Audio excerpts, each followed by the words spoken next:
Mate, welcome to the podcast. Thanks. Great to be here.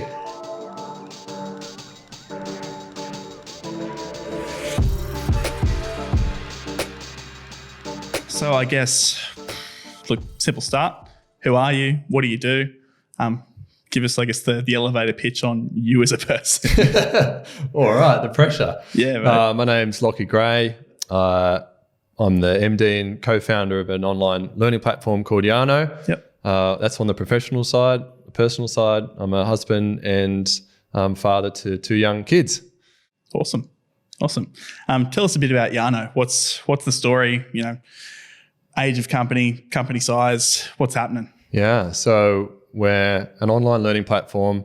So we help large regulated businesses quickly upskill staff who work remotely. Mm-hmm. And the way we do that is we take their existing training material, so whether that's PowerPoint or eLearning modules or PDFs, and we collaborate, yes, PDFs, we collaborate with our customers to try and extract out the key concepts or takeaways. Mm-hmm. And then we distill them down, we put them into a question answer explanation form, so really light, sort of bite-sized. And then we spread it out over time, so say 3 or 4 weeks, a couple minutes each day. And the ultimate goal is to really improve the embedding and retention of knowledge and understanding, because, you know, unfortunately, a lot of training that we do is large blocks, 1, 2, 3 day sessions. Yes. Your brain gets crammed full of information, and then, you know, the way our brain works is we forget most of it.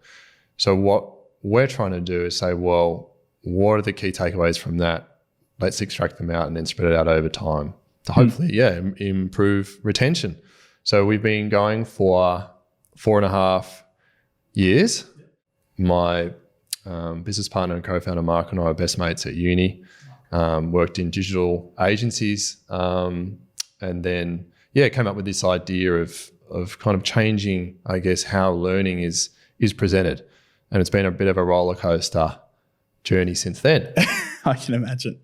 Okay, so essentially, I guess when it boils down to it, you're trying to make the e-learning experience a bit more palatable and a bit more enjoyable for the end user. Because I remember even from my days at Macca's and that sort of thing as a kid, it was very it was based off some sort of monolithic LMS.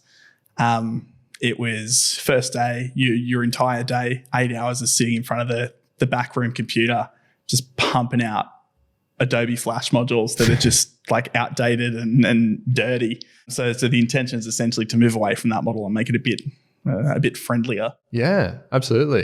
You know, I've got 2 young kids. If I look at how they learn, they both learn to ride bikes. It's a lot of trial and error. It's thousands of repetitions. Yep. And there's a lot of fun as well. It's play-based. For some reason, as we grow up, we go through school and uni, it becomes quite, constrained and strict how we learn. And we kind of lose that play-based element. We lose those repetitions over time. And it feels like, well, I've shown you this once, now go and do it. And I can't learn that way. So yeah, we're really trying to change, I guess, how learning is presented. And also we're really trying to tie it to business outcomes. I think often training and learning can be seen as this separate thing. Often, especially if it's in a compliance environment, that you need to tick this box and you need to do it, everyone needs to do it at the same time. But often there's not that connection to what's the business outcome that we're changing off the back of this. So we actually try and start there. What is the business already measuring? What needle are they trying to move? So for retail, it might be, increased sales, increased NPS, customer satisfaction, NPS, exactly. Retail's awesome because they measure everything. Oh yeah. Like Macca's. Everything. So that we love working with retail. Transport and logistics. So we work with truck drivers. So safety is a big focus for them. So, knowing and sticking to the right process, knowing to speak up if they can see the process isn't being followed, like what's the correct path to do that. So really trying to move the needle, and then thinking backwards from there, what's the best way? What's the best learning to help move the needle on those business outcomes? So that's how we try and approach it, and keep it fun. Yeah. Yeah. Why shouldn't it be fun? Just because they're adults, it doesn't mean that learning shouldn't be fun. And I guess to that point, I'm assuming there's like a pretty strong gamification element as part of that learning? What does that look like? Yeah, exactly. So the way that we do it is we run what we call campaigns, which is, I guess, sort of term borrowed from marketing. And we so if a campaign might have, 30 questions, say, and the delivery of those questions are randomized. But every time you answer a question, you get to see, how everybody else has answered. Mm-hmm. You get to see a leaderboard, and there are different choices around that because, some especially sales-oriented teams are very competitive. They want the leaderboard. Where am I on the leaderboard? Whereas, we're working with a mental health organisation, the leaderboard isn't as applicable for them. So there are options around that. And then we have scores and badges and things like that. So it's something that we put a lot of effort into because it is very powerful, but we also don't want it to be a demotivator in that where our focus is learning, it's not a test. So we don't want to demotivate anybody because they didn't do as well as a colleague, for example. It's a very fine line. So it's something that we think about a lot. Absolutely. And as far as, I guess, the recent history, any big wins, any sort of things happening at the moment that you want to share that the business is doing? Yeah, well, I guess, being here after COVID from March. I mean, in March, we just didn't know what was going to happen. We were impacted like everybody else. And it was mainly the uncertainty in terms of what will our customers do. The biggest thing I was concerned about is customers not paying us. We would get no warning, money wouldn't be in the account. I would have to make decisions off the back of that. That's what I was worried about. Fortunately, that didn't happen. And we really tried to switch our language from surviving to thriving. The first couple of months, it was very much, bunkered down, and it was that landscape, right? Like it was full on. Everyone was very much, this is a matter of survival. Yeah. We could be 12, 24 months with 20% of the revenue that we're used to. Yeah. Let's get ready. Yeah. Yeah. It was hectic. And then you add on the personal layer of just being bombarded with media and infections increasing and people with family, they can't see anymore or they're overseas. So that was a really full on period, obviously, for us all. So to try to change the mindset from, okay, this is happening, but how can we adapt to it? And how can we ultimately be anti-fragile? So like really take a leaf out of Nassim Taleb's book and like, rather than just being resilient and surviving, how can we actually grow during this period? And I think as a team, that really kind of brought us together. So during COVID, we started talking about what does Yarno 2024 look like? What does our 3-year vision look like? We're a remote learning tool at a time when a lot of businesses have been forced to go remote. So in many regards, we're really well placed to help. So that's been really exciting, and it's sort of galvanized us, I think, to have this positive aspirational goal to focus on. So talked about making our goal 100,000 learners by 2024, which is about 5 times where we are now. So it's pretty aspirational. And that's really exciting because now we're going to make some strategic hires off the back of that to get that going. Yep. So looking for a marketing manager for the first time, a product manager, customer success support person. So that's really exciting because at the start, we were all about conserving working capital because we just didn't know what was going to happen. Like we're bootstrapped. So we live and die by our customers staying with us. Yep. And now we've kind of moved on from that. We've won a couple of contracts recently, which is really exciting. Our largest customer is back, Super Retail Group, who own Super Cheap Auto, Rebel, BCF, huge. Macpac. Yeah. Huge. So that's really exciting. We love working with them. And it's given us a real shot in the arm. And I think that positivity is something that I'm really proud of because I can see it reflected in the team, and then they go home and they're positive with their family members who might not be so fortunate in their working situations, in their personal lives. And I think it feels really good. Excellent. Well, I guess what's the saying? Crisis breeds opportunity. Yeah. I mean, the platform, like you said, it's focusing on remote workers. Mate, I'd say there's a very strong market opportunity for you. Absolutely. Look, changing tack in almost a 180-degree direction. Yeah. So I guess at a personal level, you've moved to Newey after however many years of being in Sydney. You've moved during a worldwide pandemic. You've moved during an era of massive economic uncertainty. Are you okay? Are you all good? Thank you for asking. Yeah. Yeah, I think that question is really important, actually. It's one that we talk about a lot in the team. Are you okay? Checking in on each other. It's actually one of the biggest challenges I've found from remote work is trying to see how is the team based on Slack, what they write in Slack, how they appear on Zoom or a phone call. And it was really hard for me. And I kind of went the extreme and booked in too many meetings and we got Zoom fatigue. So I appreciate that question. It's been really hard and professionally, and then personally, but also very rewarding because after 30-something years of living in Sydney, we decided to move to Newcastle, I think in the second lockdown, which was a high-risk maneuver. Definitely. Especially in hindsight, but high reward as well. Yeah. So, we'd been thinking about for a long time, Kate, my wife, and I have been thinking about what does the next 10 years look like for us. We lived on the Northern Beaches in Sydney. We'd been there for 7 years, raised both our kids there. Yep. We thought, do we want to stay here for another 10 years? Kids start school. One of the things that we really were missing was a sense of community. And we weren't really active in terms of riding our bikes to school or to the beach. And that was kind of affecting us. So we thought, well, actually, Kate asked me, she said, why are we paying a premium to live in Sydney if you don't have to commute to North Sydney anymore? That stumped me. And I thought that is a really good question. And I couldn't answer it. And so we thought, well, let's take a holiday up at Newcastle. I hadn't been here since, I think, the earthquake, which was a very long time ago. So I had no idea what to expect. We stayed on the beach and I was just blown away. I was so impressed. People walking, riding bikes, the investment in the public infrastructure, what's happening at the foreshore. I read about smart cities. And I thought, man, this place is pretty cool. And so then we, on the drive home, spoke to our mortgage broker.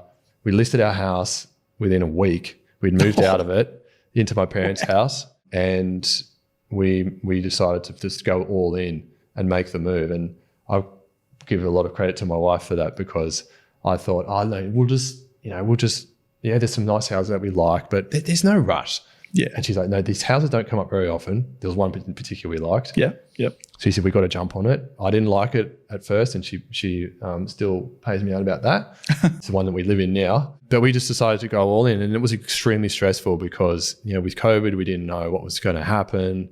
Would the lockdown get stricter and people couldn't come and view the house? We'd bought before we sold.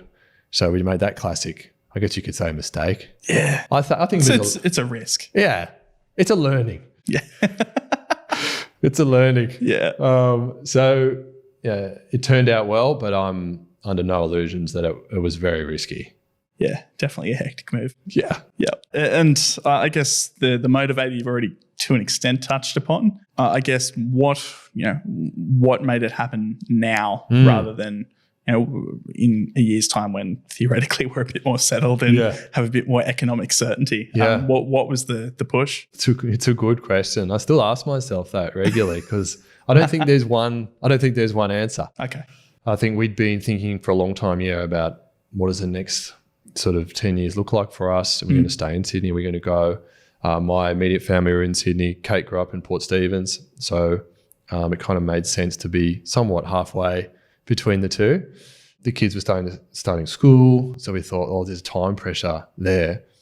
And I think the age of the business as well, almost 5 years in, 3 years ago, it was a baby and it needed all the attention that a baby needs and really hard as well, really hard. Yeah. So I don't think we would have done it then. But then we thought, well, if not now, then when? And we actually struggled to answer that. So we thought, let's do it.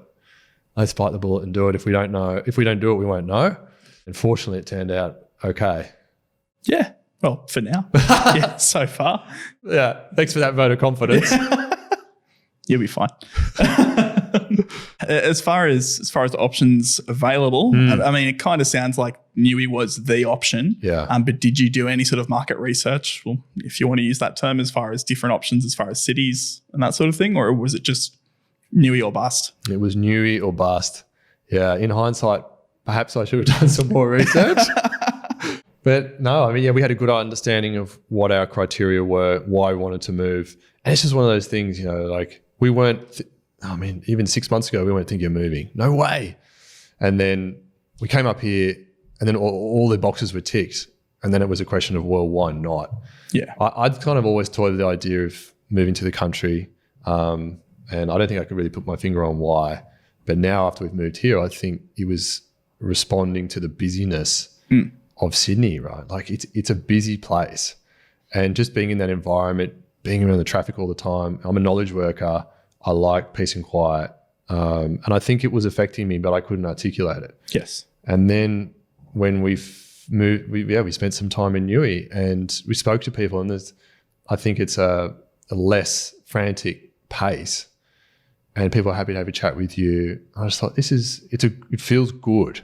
And it feels like a good place to raise our kids. If we're more relaxed, you know, they're going to benefit as well. And because work's stressful, right? So you know, running a small business is stressful. So I want to try and be in as a positive and relaxed environment as possible. And yeah, it's really interesting. The lifestyle change has been huge. I mean, I knew it would be, but we're riding my son to school, riding to the beach for a swim in the morning, and just meeting people and being happy. They're just happy to have a chat. And it sounds funny, but I don't know, Sydney. Oh, it doesn't happen in Sydney. It just doesn't happen. Yeah, right? If you approach someone, like if you're waiting for a traffic light to go green or whatever, like a pedestrian light, and you said hey to someone, you would get looked at like a leper in all seriousness. Yeah. So why are you talking to me? What do you want from me? Whereas here, it's like, good morning, how are you? It's lovely. So I think that's been really positive, and that was a driver as well. Excellent. Excellent. Anything you miss about Sydney so far? Appreciably, it's only been like 2 months, if that, but no. That's a big call. Yeah, it is. It is a big call, and that might change because everything's still new, right? So we're probably in the honeymoon period. Yep. But I think I would say I'm the happiest I've been for a couple of years. Excellent. My business partner, Mark, he made that comment this week, actually. He said, I haven't seen you so happy for a long time. And there's probably lots of variables involved in that, you know, where the business is at coming out of the back of COVID, but also being surrounded by positivity in terms of the environment, seeing the kids happy, seeing Kate happy. I think it all feeds into it. So there's nothing at the moment that I'm missing. I mean, I'd see my immediate family less, but you know what's interesting is people are more willing to come and stay with us now. So the quality of the time is actually better than in the past. It was like, come over for 2 hours, big rush. You know, kids, it's a freaking nightmare. So you spend more time corralling the kids than you do actually having a social connection. That really used to affect me because I love the one-on-one, have a chat, how are you? We just couldn't do it. No. So it's a huge positive that I never really had considered. So there's nothing that I'm missing about Sydney at the moment. For sure. So, I mean, you've been, I guess, a participant in the Newcastle tech community for about this long. At this point, you've got the most marginal of exposure to it. Yes. What's your experience has been with respect to the tech community, or I guess the innovation community, if you want to use that word? Yeah. Well, really positive so far. I mean, people are willing to talk to me, which is great. Yeah. Because it's not necessarily true in Sydney. I would hate to speculate why that is, but you might be able to draw that out of me. But people are willing to have a chat with me and are genuinely interested in, you know, the story coming from Sydney, and I'm genuinely interested to learn about the community here, learning about I2N and Hunter IF and Oz Industry, like being able to speak with Tim and just have a chat. Now, I really struggle to do that in Sydney. It's just not.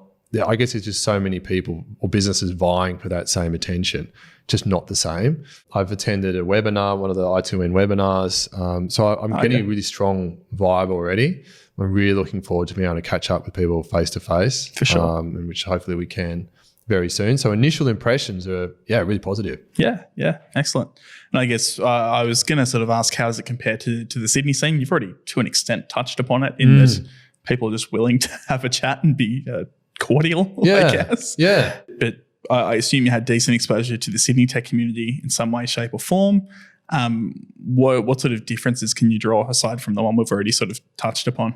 Yeah, I think there's something about size, right? Like, so just the number of people means that there's more groups, or the groups that there are bigger. And so I think they can get watered down in terms of what they're trying to achieve. Yeah. There's more people vying for attention. The loudest voices are the ones that dominate. And that's not me. So I actually kind of in a way steer clear of it. And I sort of focus more on sort of business, like like-minded business owners and leaders in smaller groups. So, I'm interested to see, if that carries over here. But I think, perhaps, it's like if there's more time or just a more willingness to connect on that level rather than being this frantic, like busy, no time for that, unless there's a really strong benefit that they can see in it for themselves. That's the point I was going to touch upon. Right. I was going to kind of put words in your mouth, so sorry. But Sydney, my experience is very transactional. Yeah. It's very much there has to be a mutual benefit or don't talk to me. 100%. I would agree with that. Which is not super nice. It's not a good feeling. And I don't think it needs to be like that. And in my experience, people do business with people, and it's pretty obvious if someone is just trying to get something out of it for themselves. Yeah. So let's be honest about that. But I think it's a reflection as well on the environment there. Like it is busier. And I'm a sample size of one, right? So this is my experience, but I do think it impacts things. When you're busy, when you're having a long commute, you're tired.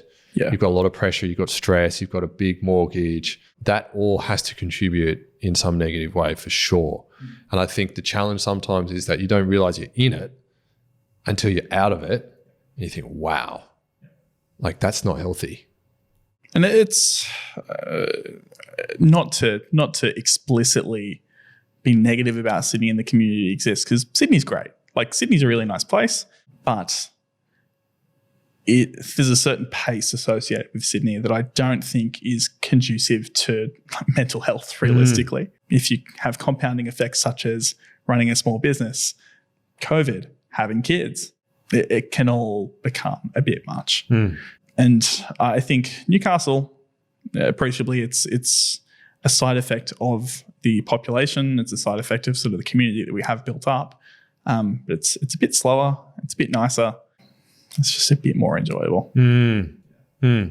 Yeah, I think that's the impression that I get, and I hope that stays true. And the other big thing is, right, it's like I rode here today on my bike. I did not do that in Sydney. I mean, you like fear for your life. I used to ride to work, and you would fear for your life. Yeah. Saw plenty of people get hit by cars. And it's just not a nice environment. And here, it's just less traffic, and that's really enjoyable. So, it means that when I come, like I arrive here today, and I'm just in a good headspace.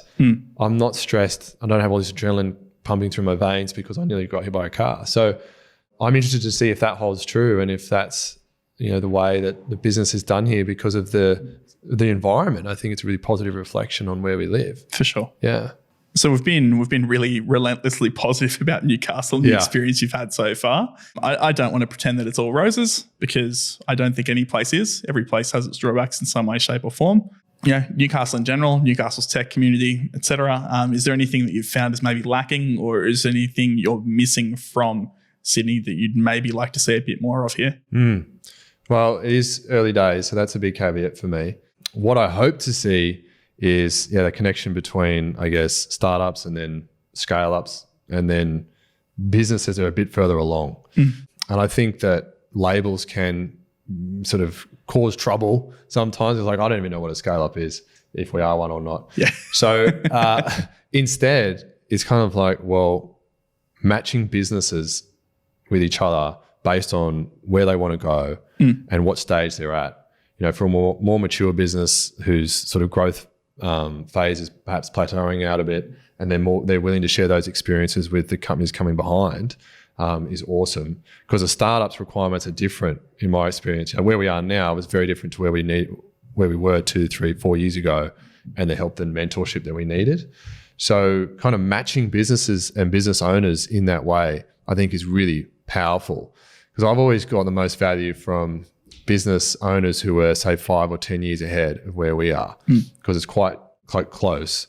And those experiences they share are directly applicable often. So, yeah, in Sydney, I was part of the Entrepreneurs Organisation, which is like a collection of business owners, and you would meet once a month in small groups of like 6 to 8 and share your personal and professional experience in the last month. And there's always someone who was on a real high, has won a big deal, and someone on a real low. Maybe they're going through a divorce or they've got some legal situation. And it was, from the perspective of normalizing the business journey, and made me appreciate that that's the way it is. Yep. And because I always thought when we were a startup, I would be so good when we're at 5 people, and then when we're at 10 people, things will be easier. That is incorrect. It is not easier. No. It is harder in different ways. And so, just that learning. And also, the thing I liked about EO was they have this mantra, share experience rather than advice. And I don't know if you've experienced this in your career, but like when we were starting out as a startup, everybody had an opinion about what we should do and what we shouldn't do, and most of the time unsolicited. Oh, yeah. And then you get on a little bit a couple of years later, it just disappears. It's not there anymore. And it's like, okay. So that's not very helpful. As a startup founder, opinions aren't very helpful. Experience shares are. Oh, this is for me. Yep. And so I keep looking for that, and I always try and find mentors as well who are, a bit further ahead, who can just critique my thinking. Have you thought about X, Y, Z? Give me the reasons why you followed that path, made that decision. Because we're still making decisions for the first time. Of course. So having that help and having that experience share is really helpful. So I hope that something like that exists. Maybe you can tell me whether it does or not. I guess to some extent, you've got the existing meetups and that sort of thing. You have the more traditional business.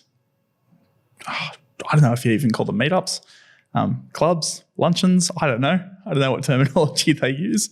I'm firmly not part of that crowd. Yeah. But that sort of stuff exists, I'd say, within Newcastle business in general. Yeah. Maybe not so much for tech organizations, and I don't know if you specifically class yourself as a technical organization as opposed to a learning organization. But being a high tech sort of a high tech product or high tech service at its core, I don't think there's a purely sort of high tech scale up meetup. Hunter If is probably the closest to some extent. It's not purely targeting business owners. It's just people with interest in the innovation economy. But that's probably the closest you'd get. Okay, because I think there's value as well in being in a safe space, right? Where you know that what you say doesn't leave the walls, but you've also built a really strong personal relationship with the people who are there. And that's one of the things I've always struggled with meetups, because it's like, they're typically more people, and you don't know what everyone else's agenda is. And I'm a bit of an introvert as well, so I prefer one-on-one to large group stuff. It's 100%. Just not my vibe. So I've always gravitated towards that smaller group, but over a longer period kind of thing where you can really go deep and get the shares and so on. Yep, for sure. So I guess, again, appreciably, fairly new experience moving here and everything. Is there any advice you'd give to people currently living in Sydney? I don't want to pick on Sydney. We'll say Sydney, Melbourne, Canberra, Brisbane, whatever, that are maybe looking to get out of the capital cities, get out of the hustle and bustle. Newey is a pretty obvious option if you're looking as far as second cities, being the second city of New South Wales. But look, we'll apply the same formula to Townsville, that sort of stuff, the second cities of each state. Is there any advice you give to people looking to consider that move, maybe in that sort of research phase, or maybe just, really considering it for the first time off the back of this conversation? Just do it. Okay. Look, I think I share my experience really thinking through what's important and thinking through, okay, next 10 years, what does that look like for us? If you have kids and the kids are 10 years older, they're at school, do you want to be driving down to pick them up? Would you like them to be walking? Would you like to ride a bike with them? They're some of the questions that we asked ourselves. How far do we want to travel for family? How often do we want to meet up? If we're away from where our friends are, how much of a concern is that for us?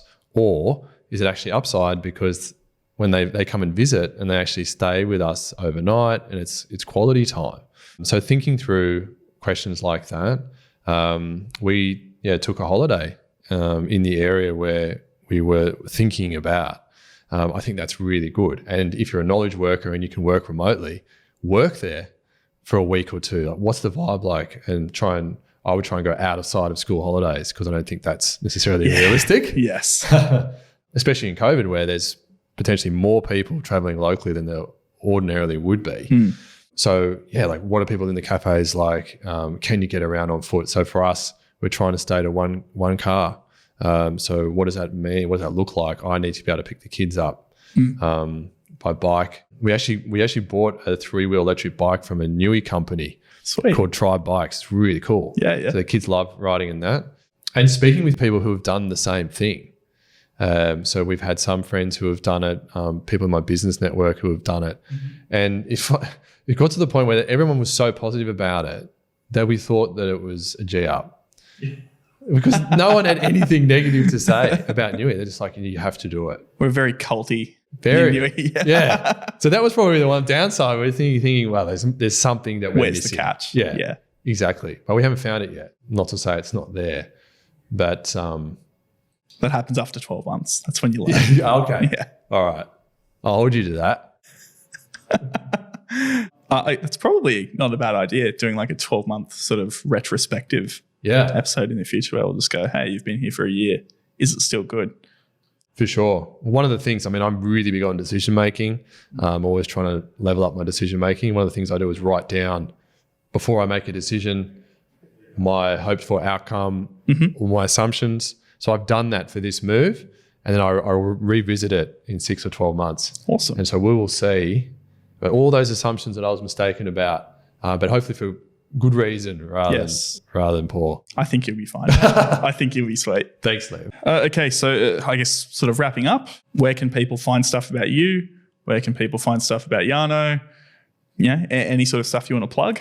Yeah, check out our website, yarno.com.au. Pretty active on LinkedIn, so just find me there. I'm always happy to connect with new people. And I'm really looking to network with business owners, I guess, who are that next stage ahead of us. So sort of 5 to 20 mil revenue, on online businesses or not. I don't really mind, but just to have an experience share. Yeah, for sure. I'm super open to that. Sweet. Right, mate. Thank you so much for coming on. Thanks for having me. Sweet.